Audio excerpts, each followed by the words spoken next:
Welcome back again. Ranting away with Rollen. I'm just trying to make it a new thing. I realize everybody doesn't watch everything, and today I had, I really, the it well, things got blocked over the last couple days. The Lipa Todd, I went over to Patreon, Angra. So Ride into the Storm got blocked. So that went over there. And then the Tommy and Eric cover of Sabaton made me really reflect upon the rant that took place in the Tin Machine. And they seem to be really opposing musical styles. I don't think they should be. They're both rock and roll if you really want to get technical, in my opinion. But what do I know? Very little. But what I thought was the lyrical content in the Carlos Rex, basically, I am chosen by on high to be your leader. Follow me into victory.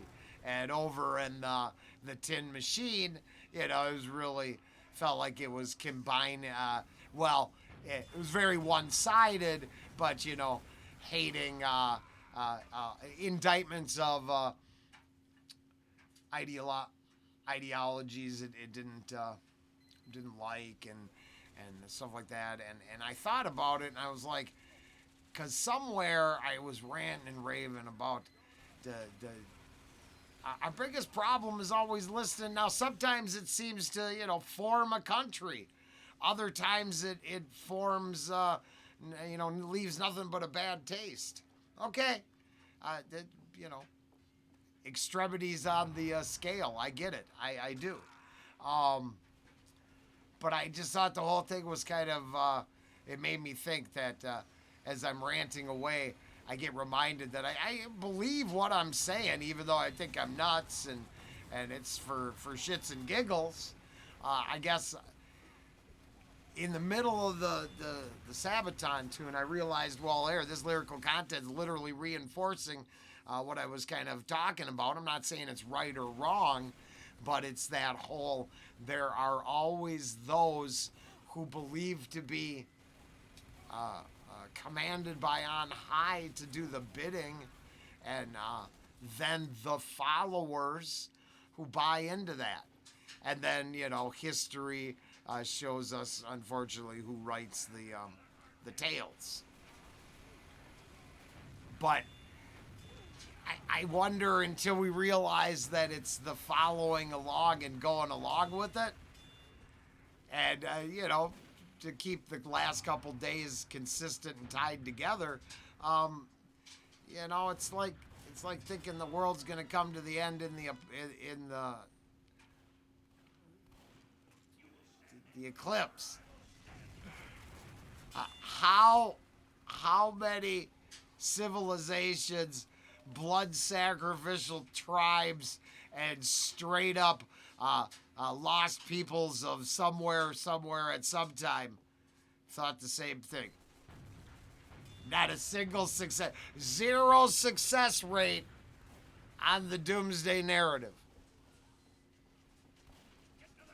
But continues nonstop with the doomsday narrative, and then whether it's a shiny knight in armor or a scuzzy, crack-infested street preacher, why is there always someone going along with it? Like, yeah, that's a good idea. Oh, yeah, no, the sky's falling tomorrow. It's going to get us. I just think it's funny. And then, along the same lines as that, I got some complaints, as always, on The Last Waltz, because I'm supposed to be miserable and sad. And I was thinking about this in Carlos Rex. Unfortunately, the I Hate Bloodshed set is never, I guess you're just never going to admit that history was written by victories, bloodshed, conquest, and all that shit. I'm not saying it's good. I'm not endorsing it. but it sure is just factual. And I find it amusing, I guess, that man, it is permissible to be sad. It's also permissible to learn from it and give up the Hallmark attitude and get some righteous indignation and realize that there is multiple perspectives to it all. You can get mad about it, I guess, get worked up, but I'd like to go and remember some of the sacrifices made by others to save others in the face of adversity. Those are acts of heroicism, whether crybabies like it or not. So y'all didn't want to be there, but if you took the time to save someone from near death, dragging them off, or say, yeah, that shouldn't be looked at like nothing. And if the only takeaway is the tears, well, then why do all the followers wait to shed tears? Why didn't they get angry before the start and put their damn foots down and say no? It's like y'all go along with the mob until you get regret. Then you get the buyer's remorse. Oh my God, I'm sad about it all. Then why did you agree in the first place?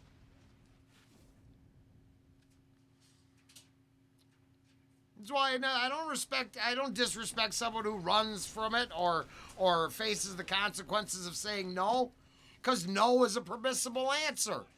It just might come with consequences. The moral consequences of going along with it and then crying for the rest of your life because you did, is a lot uglier. Just a lot uglier. So,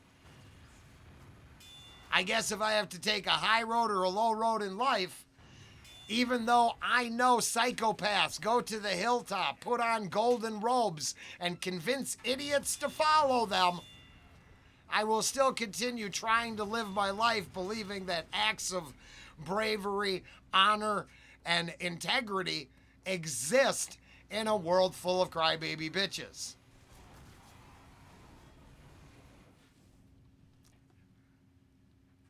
So that was my my main takeaway today, is that constantly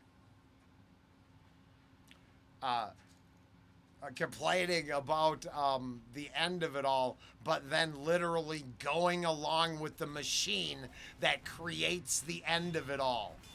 Now, I'm pretty sure I exist to believe blowback and pushback to that whole thing should exist by first speaking up.